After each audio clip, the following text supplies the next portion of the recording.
finally we get to our introduction.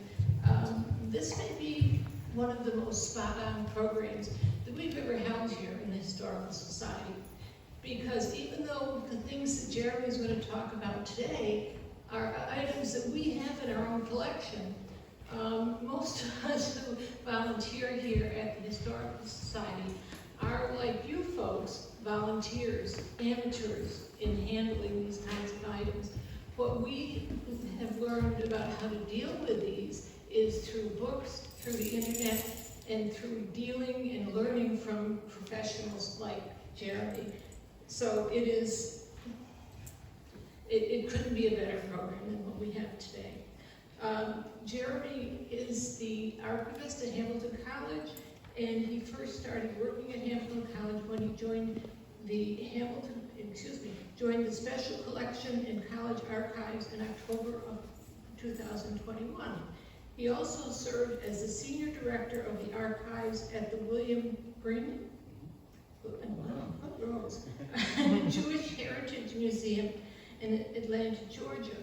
We are extremely happy to have him with us today. However, I want to give you a little warning. The first time I met Jeremy, he talked me into donating to the college an item in our collection. So if he starts asking you about whether you have any memorabilia that relates to Hamilton College, I would be a little bit wary. Just doing my job. Ladies and gentlemen, I am pleased to introduce Jeremy Katz.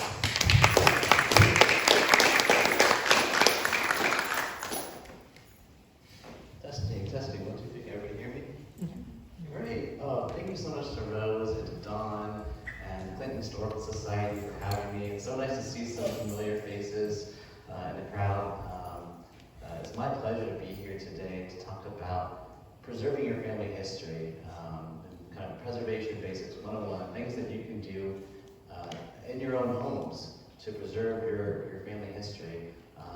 As Rose mentioned, I'm still relatively new to Hamilton College in the area. I started at Hamilton College Special Collections and College Archives in October of 2021.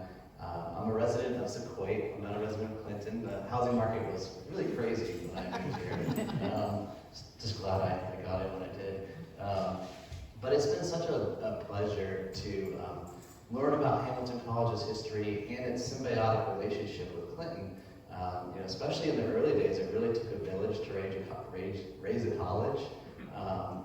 It was a very struggling place for a very long time, and I think it owes its existence to Clinton. And I think that relationship is a beautiful one that should continue to be fostered for the foreseeable future. Just a little bit about myself. I received a bachelor's degree from The Ohio State University in history. I went on to receive a master's degree in public history with a focus in archives from Wright State University. I was also a graduate assistant in Wright State Special Collections and Archives when I was a student there. They have the largest collection of Wright Brothers papers in the world. And I grew up in Dayton, Ohio. My dad works at Wright-Patterson Air Force Base, so I volunteered at the Air Force Museum, which if you've never been to Dayton, to the Air Force Museum, it really is an incredible museum. So it was really a pleasure to work with the Wright Brothers papers when I was in grad school, and I was working hand in hand with my instructors, who were the archivists, and taught my classes and instructed me when I was working in special collections, which was fantastic. I also hold a certificate from the Academy of Certified Archivists. I'm also a member of the Society of American Archivists. I attend their annual conferences and participate in the listservs and receive their newsletters, so I'm always trying to stay up to date. As we'll learn, preservation is a constantly evolving subject matter. As technology advances, new techniques are developed on how best to preserve different forms of history. So it's important. That's one of the reasons why I came to Hamilton College, is that they have a fantastic professional development fund that I can tap into and go to continue my education. Prior to coming to Hamilton College, I worked in Atlanta, Georgia. I worked at the Bremen Museum, which is in Midtown Atlanta. It has the largest collection of Jewish history in the Southeast.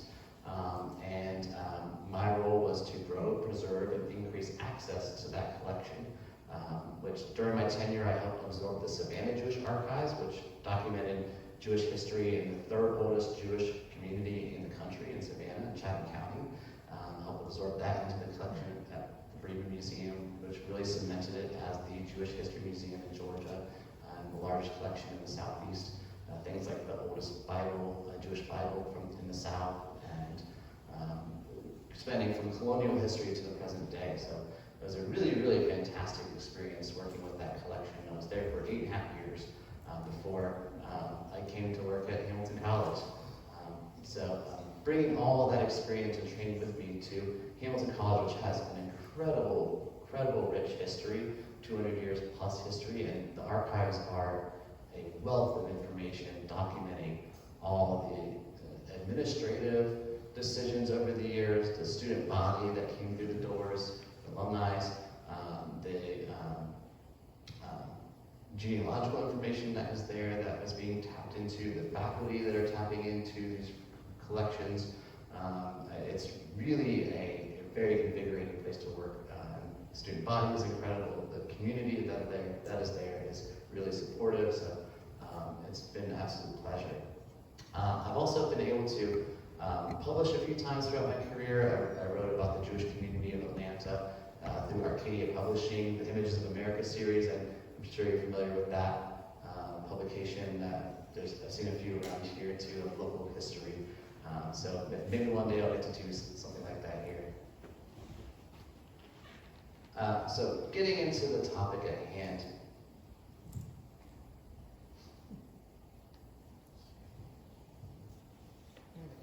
So first and foremost, not everything should be archived. I know that's a hot take. There's so much information that is being created these days.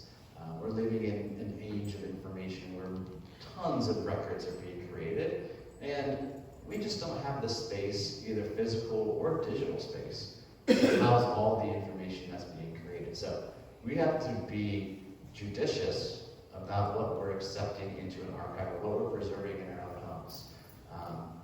Because not everything rises that we're creating all these records, not everything rises to the level, to the threshold of enduring value that's going to have that historic value that researchers or your family members in generations to come are going to be interested in looking at. So there's the first thing of doing the appraisal process, looking through your family records, and deciding what rises to the level, that threshold of enduring value. Now there's some easy ones right off the bat. Those vital records, those certificates, birth certificates, death certificates, marriage certificates, military records, some of those things that are fantastic resources for genealogists, and also just provide documentation or just the rights that we are deserving of as citizens of a state, of a country. Those are some of the fundamental bedrocks of democracy, of having those vital records. So that's easy. Then you get into some of the gray areas that require a more judicious approach of it's a subjective approach where you're weighing, coming across receipts, for example. Is someone going to be interested in how much you paid for gas in 1980? Maybe not, maybe so, but you have to kind of take those considerations and think like a researcher. Try to put yourself in the mindset of a researcher or a family member a generation or two from now. Of like, well, would someone find this of interest? And so maybe not every receipt or handwritten note needs to be preserved, but use your best judgment in discerning that. Some of the things that you can take into consideration while you're appraising these materials is provenance and content. Provenance is the who, what, when, where, why of the material that was created. If it's by some significant family member, perhaps it's worth saving, as well as the content of that record. The authenticity and reliability of that record. We're living in an age of misinformation, and archives are supposed to be the bedrock of truthful information. So making sure that you are saving a record that hasn't been altered or is inaccurate. Otherwise, you're going to further those inaccuracies through generations to come. Duplication versus gaps. The standard is to keep the 2 best copies of something. You don't need a whole box of programs to your wedding.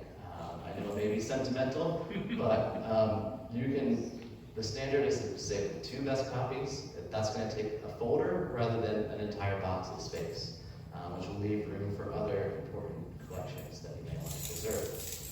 This is really important in archives because we are very, very limited on space, and so we have to be very judicious about which copies we save. Recognizing where that duplication is as well as where the gaps are. You may realize, oh, I don't have this marriage certificate from my great-great-grandmother. I want this in the collection. Well, going to the county, the courthouse, to the state, federal, local, state levels to try to track down that information. This is something I'm always looking at Hamilton College, like where are the gaps in our catalog, course catalogs, where are the gaps in our yearbooks to try to find that information and fill those gaps in our collection. Condition, always making sure that you have the best condition of those materials if you have duplicates. And if you have materials that have mold damage or damage from moths, that's a really important thing to assess as well, because you don't want those materials to get in with other archival contents and then spread mold or spread moths into your other textiles. So recognizing what condition they are in before you bring them into your collection. And then this is more for institutional archives, but having a kind of mindset that each archive should have a collections policy. At Hamilton College, it's collecting the history and administrative processes of Kirkland College and Hamilton College, dating back to the founding of the Hamilton United Academy. So very straightforward, very narrow focus. So you can develop your own collecting scope of which families you want to collect, the materials that you are interested in collecting, and kind of have that mindset so that you kind of stay within those guardrails. It's very easy to get off topic when you're going into these rabbit holes of collecting. It's very, very easy to get out of scope. So keeping that in mind to make your collections as focused as possible.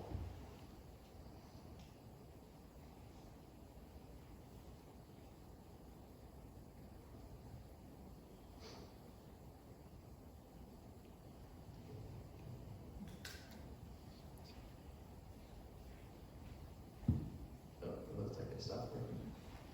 Let me see, I think I have it in a different format here.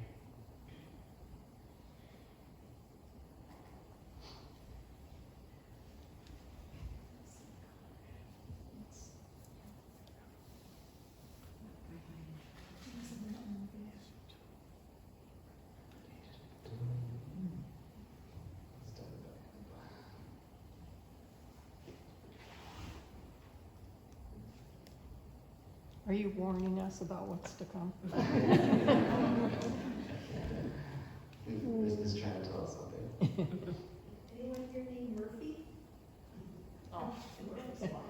Let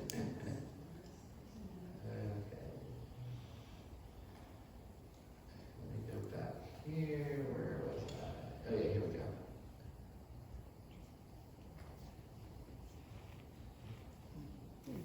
There we go. Great, back on track. So now that you've gone through this appraisal process and you decided what you want to put into your family archive, you need to make sure that it's preserved according to best practices so that it will last as in perpetuity. So some basics surrounding preserving physical records. Make sure that you have as static a temperature and humidity as possible. The standard for temperature is around 70 degrees Fahrenheit, plus or minus 5 degrees, ideally closer to 65 to 70 degrees, and 50% relative humidity, plus or minus 2 or 3 percentage points. I know that this is very hard to maintain, and that's pie in the sky.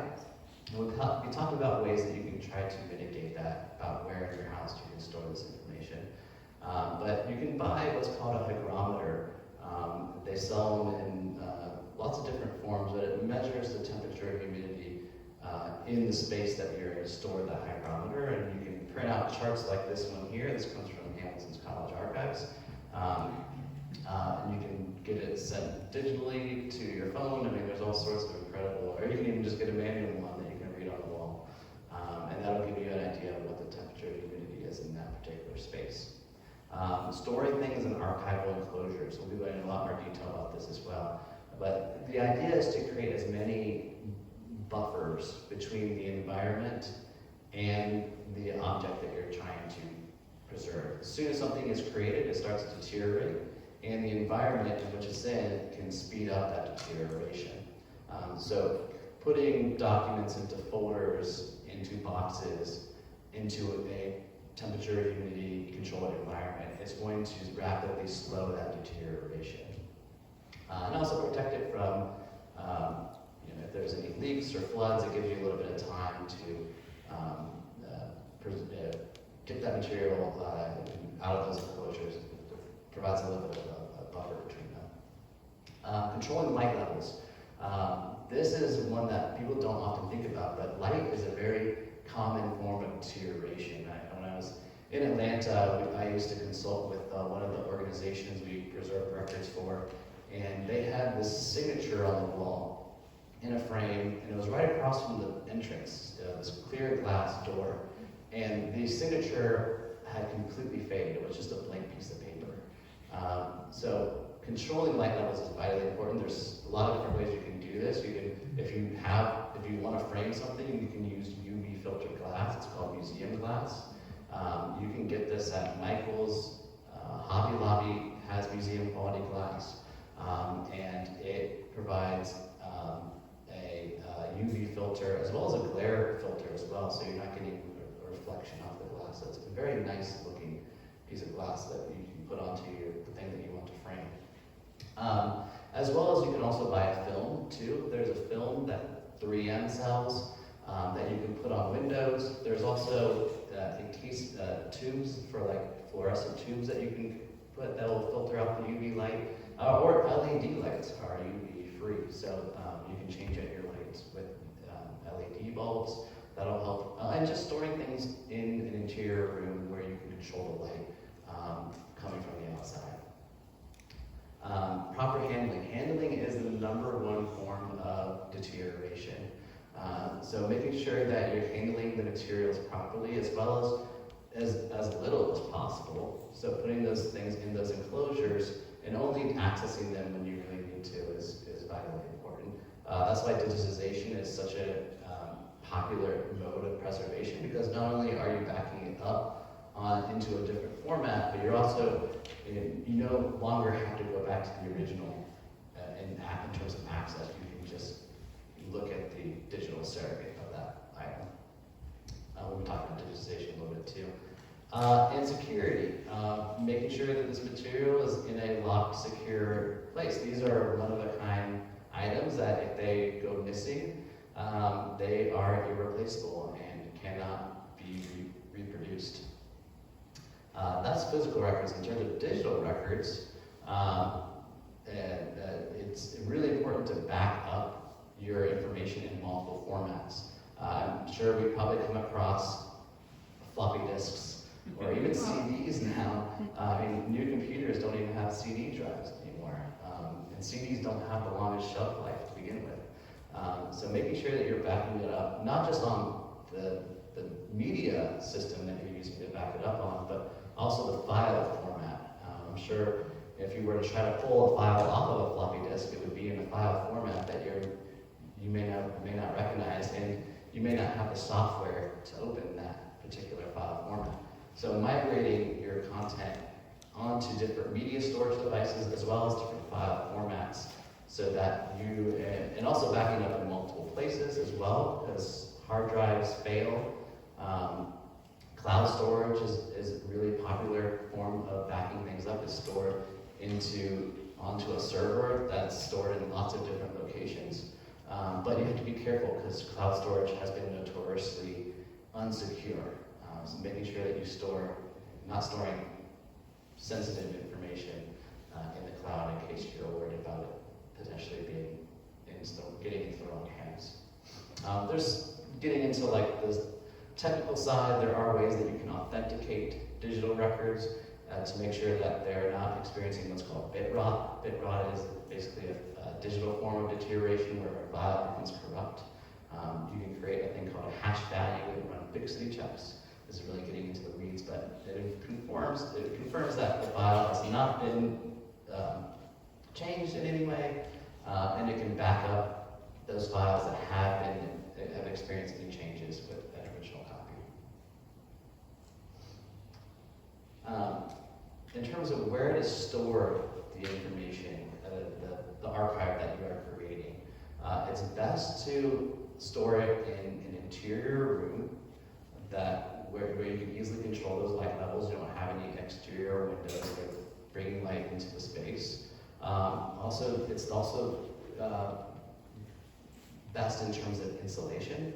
You can control the temperature and humidity in an interior room a lot more than you can with an exterior room. Make sure that there are no pipes running above the space that you're running, especially wet pipes, because pipes can leak. You also want to keep it away from the kitchen as much as possible. Further away from the kitchens attract pests and insects, which also like to sometimes eat textiles and documents. So having a buffer between the kitchen and the storage room is also a good idea. Avoid basements and attics. Basements like to flood, and attics like to leak. It's also harder to maintain temperature and humidity in those spaces as well. So look at your floor plan and decide where it would be best to store that information. Here are some common forms of deterioration. Metal fasteners like to rust, and when they rust, they leave a stain on the paper. They also crimp the paper. So the common practice now is to remove those rusted staples and paper clips. Use a stainless steel paper clip as well as a strip of acid-free paper. Put that strip of acid-free paper over the pages that you want to clip together, and then put the stainless steel paper clip over that strip of acid-free paper. So even if that paper clip does happen to rust at some point, it won't stain the paper, as well as it won't crimp the paper to the original document. So it will only crimp the strip of acid-free paper. This is my public service announcement for the day. Do not put Scotch tape or rubber bands on anything that you want to preserve for an indefinite period of time. Scotch tape eventually just falls off and it leaves a stain on the documents. Rubber bands become this kind of like brittle charcoal that also stains and sticks to your documents, and it's hard to get off. It can also cause tears trying to get that off of the document. So there are forms of archival tape, mending tape, as well as now there's means of using starch, paste, as well as Japanese paper to mend documents. That's an archival form of mending. That's reversible. I think of reversibility when you're doing any conservation work to your documents. Make sure that it is reversible. Also, mold and pest damage. You may come across these as you're working on your collections. Mold is very, very tricky. If you come across mold, the best thing to do is to, first of all, get it into the sunlight to kill the mold spores, or put it in a freezer to kill the mold spores, and then vacuum up the mold as best you can, and separate that materials from any of your other collections and make sure it won't spread, and monitor it to make sure that mold has stopped growing. Pest damage, that's a bit retroactive. You have to make sure that the pests are no longer there. And so thoroughly looking through all the boxes to make sure that there are no nests or other signs of droppings or anything like nests that are being created, to ensure that problem has been solved. So this is, as I mentioned, replacing all those rusted fasteners with a stainless steel paper clip over a strip of acid-free paper. As ensure that that information is still kept together, but it won't be damaged by that enclosure. You want to unfold and arrange and place documents in acid-free folders. It's really important to make sure everything is unfolded. Folding, that process of folding a document, it really weakens the fibers of the paper. And that repeated stress of unfolding and being folded back up is oftentimes where you get tears because of the stress of that to those fibers. So it's important to unfold everything and put them into these acid-free folders. With photographs, and sleeve them into mylar polypropylene sleeves. These are archival forms of plastic that use a very stable form of petroleum. We've all been there when we've opened a new shower curtain and you have that really strong plastic smell. That's because it's a very cheap form of plastic. You want to make sure that you're using the highest quality plastic that you can. And this will ensure photographs are sensitive to fingerprints, from the oil on our hands, as well as they can stick to each other if they're not sleeved. So it's important to put your photographs into sleeves. So this is the kind of ideal going from unprocessed to a processed collection. On the left-hand side, you'll see this is a box of unprocessed records. There's materials that are in all sorts of different enclosures, most of which are probably not archival, and they're disorganized. You want to go from this picture on the left to the picture on the right, where everything's in an acid-free folder, is neatly labeled with a standardized template for file naming schemes on your folders. So at Hamilton, we have a very standardized template, so every collection you go in, you know exactly what box number it is, what file number it is, the collection number, the session number, the title of the collection, the title of the folder, of the contents of that folder, and the date span of that folder. So even if that folder was to be taken out and not put back, we would know exactly where that, if it got orphaned, we know exactly where that folder belongs, because it has all that information on it. And it's just a lot easier to maintain. The acid-free folders also buffer the documents, meaning that there's acid in those documents from the paper pulp that is absorbed into those folders, so that it helps to slow that deterioration of acid migration. Now, newspapers and scrapbooks. These are all very, very unique, and are honestly case-by-case basis for most of them. Newspapers are, a lot of times they're printed on very cheap paper. If you're going to a newsstand, you're buying a 25-cent newspaper. That's because it's very, very inexpensive paper. I'm sure we've all come across a very yellow, brittle newspaper. They're very, very tricky to preserve because they're just ticking time bombs. That acidity in that document, in that paper, is eventually going to just eat through and make that piece of paper extremely brittle and what I call history flakes, where they're just crumbling and falling apart. There are ways that you can slow that deterioration. You can deacidify paper. There's deacidification sprays. Conservators also can deacidify paper. You can encapsulate it, which means you can put it into mylar to help stabilize it. You can also, I recommend doing it after it's been deacidified. If it hasn't been deacidified, you can also put a newspaper, you can interweave it with acid-free tissue paper or acid-free paper, and that will help absorb some of the acidity from that paper so that it's not migrating within the pages and causing that deterioration, or at least slow that deterioration.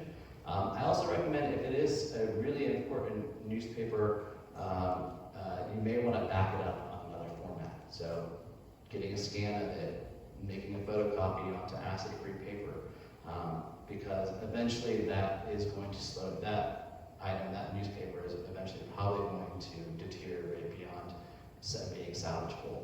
Not all newspapers are printed on very, very cheap paper. Actually, the farther back you go, it's actually printed on better paper, on cotton rag paper. So recognizing what paper you have. You can also run acidity checks on your paper. I brought with me This is an Abbey PH pen, and you can do a small little dot on pieces of paper to see if there's how acidic it is. So there are ways to test if paper is acidic or not. Scrapbooks. Oh, and also with newspapers, make sure they are completely flat too, because again, that folding, typically the newspapers come folded, so making sure that they're completely unfolded to help slow that stress on those fibers. Scrapbooks are also a very, very kind of case-by-case basis. They're such a unique capture of a zeitgeist, of a moment of time. And it's important to that, and oftentimes scrapbooks are also created with very, very inexpensive materials. And so you may have come across scrapbooks that almost look like newspapers, where the paper itself that the materials were glued to or adhered to are crumbling. If that's the case, again, you can interweave the pages with acid-free paper or tissue paper. That'll help slow that deterioration. Sometimes scrapbooks are also deconstructed. If they are, like the adhesive is starting to come loose and those items are starting to fall out of that scrapbook, you can deconstruct that scrapbook. I would just note that you want to maintain the original, you want to document the original order of any photograph albums or scrapbooks that you're coming across that have some sort of order to them. That provides context to anyone who's looking at it in the future of how the creator organized this material within this scrapbook or photo album, and that provides context. So documenting the original order before you deconstruct any photo albums or scrapbooks, so that you're preserving that context. Could you just put the whole scrapbook into a archival box? Yeah, I recommend that too. I would interweave it with paper first, and then put it into an acid-free box. That way it's in an archival enclosure, as well as that paper is helping to absorb that acidity within it to help slow down that deterioration. And that will ensure it lasts a little longer. But again, it's always important, I think, with newspapers and scrapbooks, it's always a good idea to kind of back it up in a different format to preserve that information. Sure, there's certainly sentimental value and intrinsic value in the object itself. But these items, unfortunately, because a lot of times they were created on very inexpensive formats, that the deterioration is eventually going to lead to it being, you might be losing some of that information as it deteriorates. So it's always good to back it up in a different format. If it's photographs from, say, pre-1914, and it's a photo album, would you put the acid-free paper in between every page? Yes, yeah, I'd interweave it. Yeah, and that also will protect the photographs too, because you don't want to be touching the photographs. Again, you could even put some, if you could put like some photo corners around it with some strips of, or with some mylar, with that plastic I was talking about. That'll also help protect it too.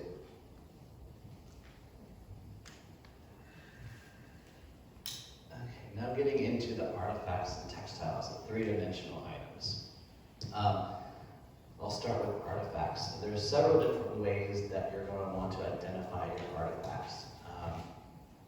The one that I prefer and I try to use as much as possible is using a lacquer that's water soluble. It's almost like nail polish, clear nail polish. It looks like that, but it's an archival stable form that won't yellow over time. And you can create an ID number if you like, or some sort of identification system that you're working with to put a little label onto that artifact, and brushing the lacquer on and then the number on, and then brushing another layer of lacquer on that. So that way you always have an identification of that object on the actual object. If you have an object that doesn't have a smooth surface where you can put the lacquer on, it's also common to use artifact tags as well as artifact bags. But because tags can fall off, and once the object comes out of the bag, it no longer has that context of what that object is. I prefer to always put the number directly on, And then because it's water soluble, it's reversible. So you can always take that number off and redo it. It won't damage the object. But you can also accomplish that with these ID tags. I brought an example of both the bags and the ID tags with me to provide a little bit of context to that object so that you're not losing that information about the object. And then you can store the objects. There are boxes that they make, particularly for artifacts, with different compartments, and you can put, foam or like a archival form of like a felt in there to help buffer and protect it. With textiles, we sew in a cotton label with the artifact number written on the label. This again is a way of affixing to that object some sort of identification, because in 20, 40 years, who knows, people may lose the historical information about these objects, and providing this identification system helps provide that context, even if the source of information is lost. And then storing these materials, so textiles, if you have flags or quilts, the best thing is to get a tube, an acid-free tube. They sell them through some of the supplies vendors I'll be talking about in a second. Wrapping that tube with a little bit of acid-free tissue paper, and then rolling that quilt or flag or oversized textile onto that. And then even with smaller textiles, patches, things like that, you can store them kind of similar to the artifacts and getting boxes. Hamilton College, we just got some artifact textile cabinets, so we have now drawers and shelves that we're storing all of our artifacts on. Here are some of the archival supply vendors that I recommend and I use all the time. Hollinger Metal Edge, that's where I buy my acid-free folders. Gaylord is where I buy there's all sorts of little pins that like acid-free pins, and some micro spatulas, gloves, kind of the odd bits and ends. As well as they even sell cabinets. I bought some map cases from them. They're over in Rochester, so they're a very close local business. Talus, I get the lacquer from, as well as box labels from. They have these foil back labels that are fantastic. That ensure that if you are labeling boxes that label will not come off. Bags Unlimited, they have the most inexpensive photograph sleeves that are mylar and polypropylene. It's amazing how expensive archival photograph sleeves are. So this is a good vendor to go through to get as cheap as inexpensive as possible. And Page is where we get our boxes from. As well as Hollinger Metal Edge. You can see this box here has a metal edge to it. Gaylord also sells these types of boxes as well. That provides a little bit more support to the box to make sure that the materials inside it are sound. So I recommend these vendors for purchasing your supplies. Now, once you've had, this whole process is called arrangement. You're going through and you're arranging all of the material in your collection. Now that once you've arranged all the material, then you want to describe it. Arrangement and description. That's kind of the bread and butter of archiving. You're gonna want to create some sort of guide, what's called a finding aid, that will provide the context to the collection as well as an inventory of that collection as well. So some of the things that are common in finding aids are date ranges, date range of the collection as a whole, as well as a date range for the individual folders. Summary of the materials, the custodial history, the provenance of the collection, scope and content note. Biographical information is also a vitally important note field to fill out when you're creating your finding aid to provide that historical context to that collection. As well as that box and folder inventory. You're kind of thinking of like there's a cover letter with all of the metadata information of the biographical historical information, and then you're creating kind of the hierarchy of it under there with the box and folder inventory. The overall goal is to increase intellectual and physical control while decreasing the preservation concerns around your collections. And I want to show you quickly, I want to show you an example of finding aid. But essentially a finding aid is, it provides context to your collection and also provides that inventory. So you know exactly where box 1, folder 4, that's going to be your marriage certificates are going to be in that folder. So it gives you a good sense of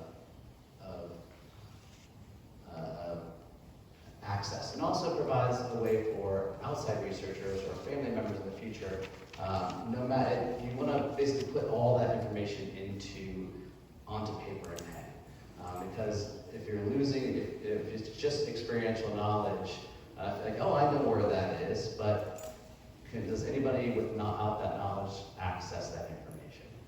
So putting it onto a document where you have the inventory, you have all the biographical information to be able to access it. Is there software to facilitate that? Yes. Yeah, that's what I wanted to show you all, because unfortunately it didn't work. We at Hamilton College, we use a system called ArchivesSpace, which has been widely adopted throughout the archives field. Even in just creating a Word document, if you're just working in your own family archive, create a Word document with all that information, and you can even create tables or an Excel spreadsheet with tables of box and folder numbers. That is also an effective way that at least captures that information. But there is software too that you can work with that provides. It's a little bit more advanced in terms of the archives field and the metadata that it's using, but you can even just create a simple one with a Word document or Excel spreadsheet. Do you like number your, say you have archival boxes, would you give it a number and then with an inventory? Exactly, yes. You want to have box numbers and file numbers. So that way you can look at the finding aid and know exactly what's in each box and each file. And so you can go to Talus, and they have box labels that are archival quality, the foil back labels. And you can write or print onto those labels. They're 8.5 by 11, so you can even print onto them to make them look really nice. You can print that and put it on your box 1, box 2, and so forth. And then within each box have those folders.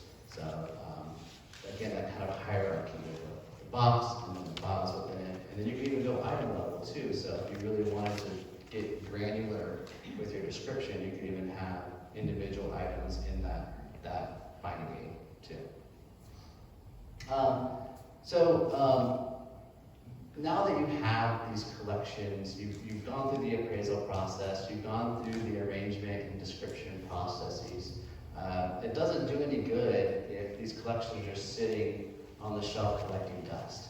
You want to, at least with archives, we want to promote the collections that we have so that we are democratizing access to the collections, regardless of any background of the person that wants to access this information. And there's a few different cataloging techniques that archives use, and that you can employ as well.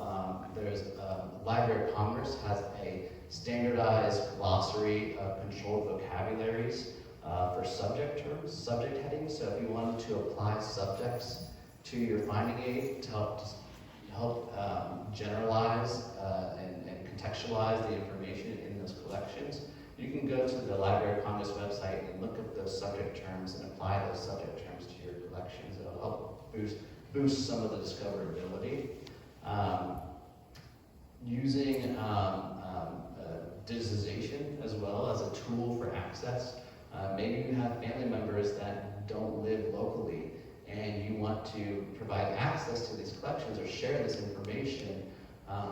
Well, digitization is a fantastic way of doing that. And not only are you able to share it easily with relatives that may not live locally and you can come visit the collection, you're also backing it up onto a different format.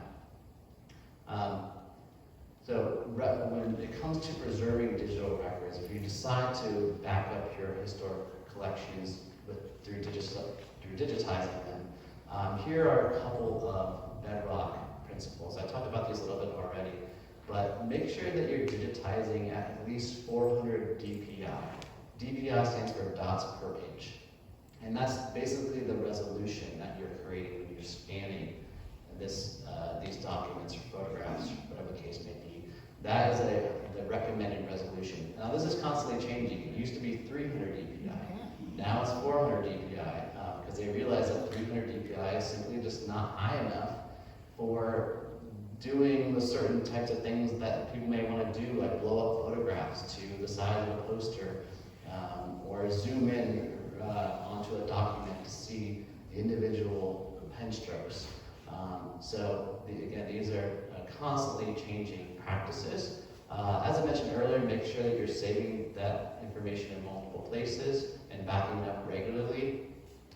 It's also really important to create a standardized file naming scheme. So just like you would with physical records, where you're creating a standardized file naming scheme for those folders, you want to do that also with your digital records. Try to, don't overcomplicate it. These are the same principles for physical and digital. Putting those digital files, photographs, documents into folders onto your computer is the same thing as putting them into a physical folder. That's the way that I explain looking at it. And looking into possibly using cloud storage as well, because this, hard drives break, disasters happen, and cloud storage does ensure that that information will be backed up.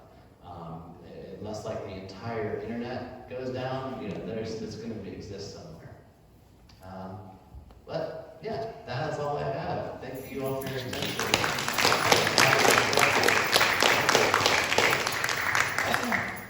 How do you protect your records and your data? And those who have family secrets and don't want. That's a very good question. Yes, of course, it's a very good question. In the archives field, there's, when we go through the donation process, we note any restrictions to access. That is a very, very important practice that we follow.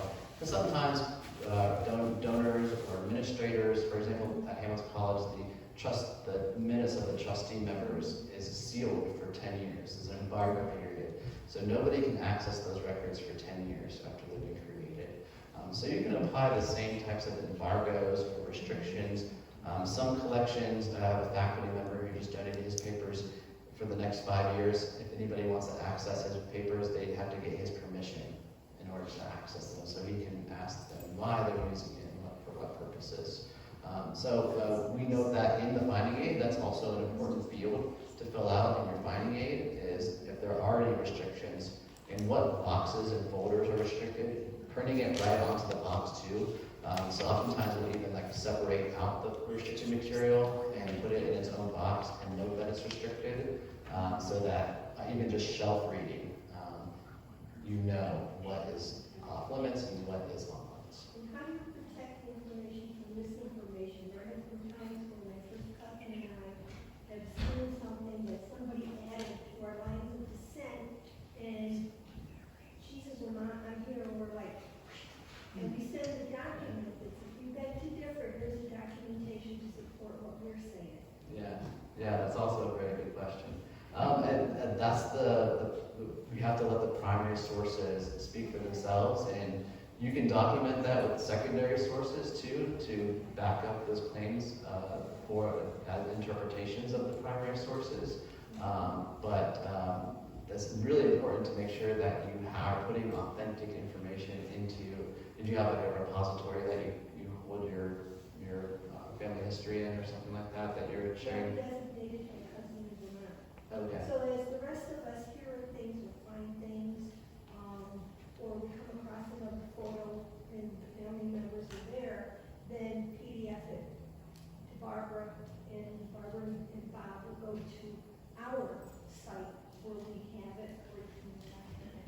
Yeah. And the translations, because if you have, like for us, French Canadian, or if you're German, Russian, Polish, the names change. Yes. Yeah. Especially genealogy. Yes. And you can confirm this and that, and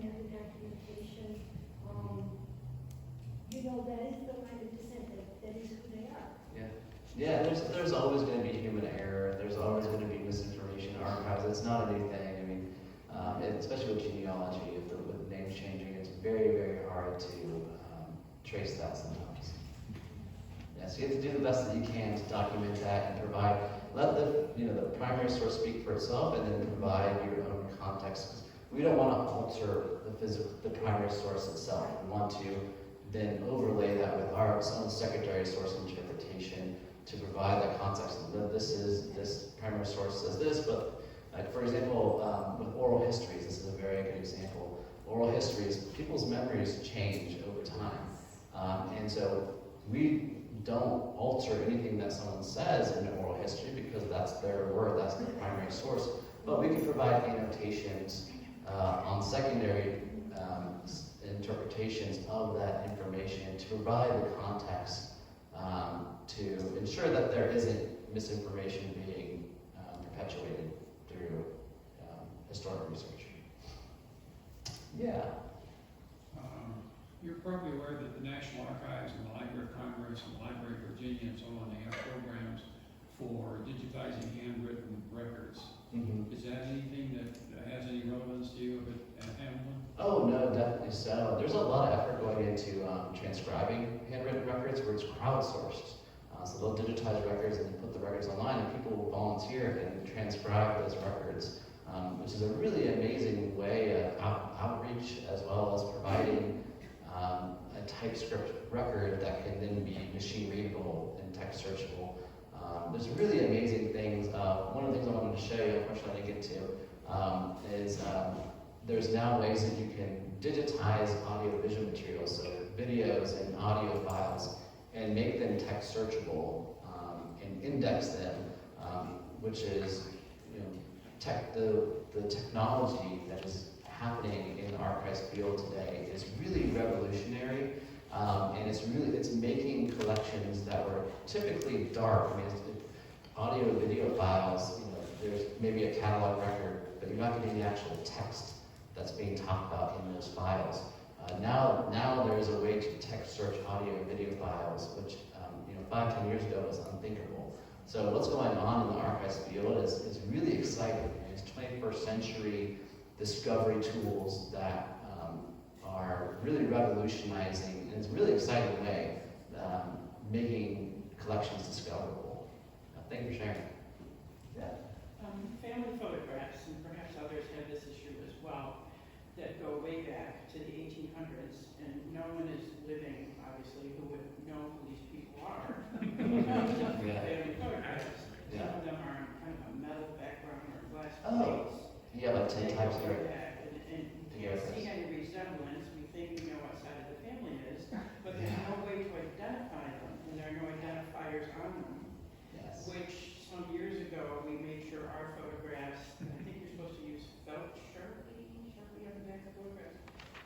People, who they are, what year it was, what the place is, so that future generations would not just toss them because they don't know who they are.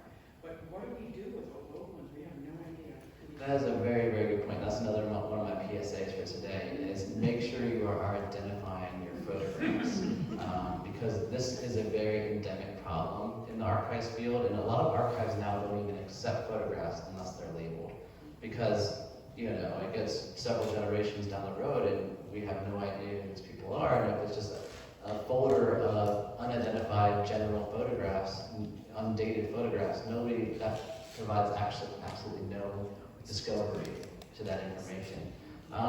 That's a tricky one. I mean, it would take research. It would take research to try to track down other etchings or photographs of them or descriptions of them to try to determine who they are. Unfortunately, there's not like some crystal ball that I can look into. They just don't have it hard to throw them out. Yeah, that's something too.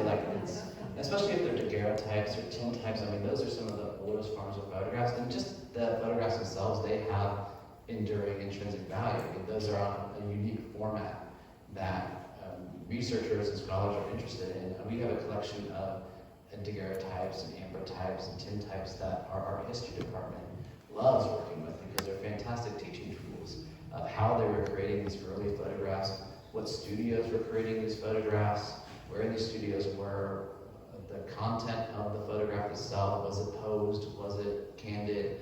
I mean, that in itself has enduring value. So I wouldn't recommend throwing them away. I would just take some research and try to determine who If could somebody, possibly one of name our it. children is interested, we fear that when we die, they'll throw them all out. Yeah, and that's the other thing too, like maybe market like do not, like family history, do not throw away, you know?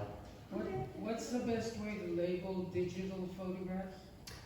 So file naming scheme, making sure you can also put it into the metadata within. There's descriptive metadata within files where you can add descriptions.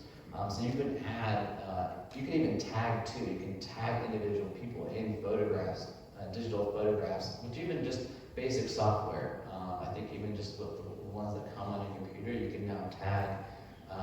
It comes standard on computers. You can tag individual people, and then that creates that metadata. Put description of the event, of the date, and the people that are in the photographs. What if you're to write in the back, would you? Yeah, that's a very good point. You want to write very, very lightly using an archival pen, or even better, if you can get pencil too, because then it's reversible in case there's a mistake made. But you want to write very, very lightly, because if you press too hard on the photograph, you can see it on the other side as an impression. So write very, very lightly in pencil. They also make these blue pencils that can write on even like the waxy backs of photograph when they have that emulsion. So you can buy those from those vendors. Yeah. All right, in case of flood, fire, or other disaster, are Yeah. these items supposed to be in a fire-safe box or a safe security box? Yeah, yeah. Get a fire-rated doors, fire suppression systems. The best is obviously like the one that isn't water or a talcum powder, like a powder system. The best is like a gas system, like a halon gas system. They have ones that are safer now, but even if it's water damage is better than fire damage. So even if we have a water suppression system, you can still salvage that information. So yeah, thinking about fire suppression, that's a really good one too. What types of systems you have, keep an extinguisher close by, or have a sprinkler system that can help mitigate that. And always keep originals unless they're like completely molded or falling apart. Exactly, yeah. Unless they are unsalvageable, I recommend keeping the original, because there's that intrinsic value. That is the master copy. And if you ever need to create duplicates or refer back to the master copy, that's always best to have it. Even if you digitized it, because some people think, well, after you digitize it, you can just throw away the original. But that's not true, because as I mentioned, the standards are constantly changing. You may want to go back and digitize it at a higher resolution. You may have missed something in the original, that maybe a corner was folded and there was some text under it, or it just wasn't scanned properly, it wasn't quality controlled after you scanned it, so it wasn't scanned in its entirety. So you want to keep that master copy to always refer back to. And didn't large libraries, including research libraries, eventually reverse their thinking on digitizing their collections, throwing out the originals? Oh, no. Yeah. And then they decided that was not a good idea. Exactly, because they probably scanned it at not in the right color format or at the right DPI, and so they were like, oh, let's go back and scan these at the new standard, and that's all they have now. That's now the original. Oh, a microphone? I'm an advocate of microphone. Oh yeah, microphone is great too. I mean, that's a very, very stable format. Yeah, very, very stable. Yeah. So what about putting things in a freezer? Yeah. We knew somebody who put documents in the freezer. I would only do that.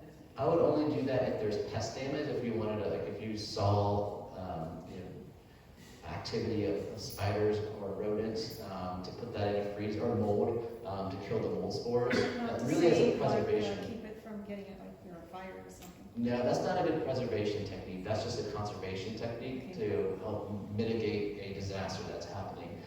Because when that's too cold of a temperature for most things. And also when you pull things out of a freezer, that temperature fluctuation and humidity fluctuation can also cause the paper to become damp, because the dew point, it's going to collect moisture. And so it's more detrimental that temper fluctuation is really detrimental to the materials. Yeah. How safe are archival boxes such as the one right there? How safe are they for, say, rodents or silverfish or something like that? Yeah. Will they keep those kind of things out? Yeah, it's a very strong, sturdy box. I've seen these put through the ringer. They can also withstand 30 minutes of water. So if there was like a fire suppression system, if you had a sprinkler go off, this will protect the documents inside for 30 minutes before it starts to soak through. It's an acid-free board, as well as the metal edges, so it would be very hard for a rodent or mites to get in there. Silverfish.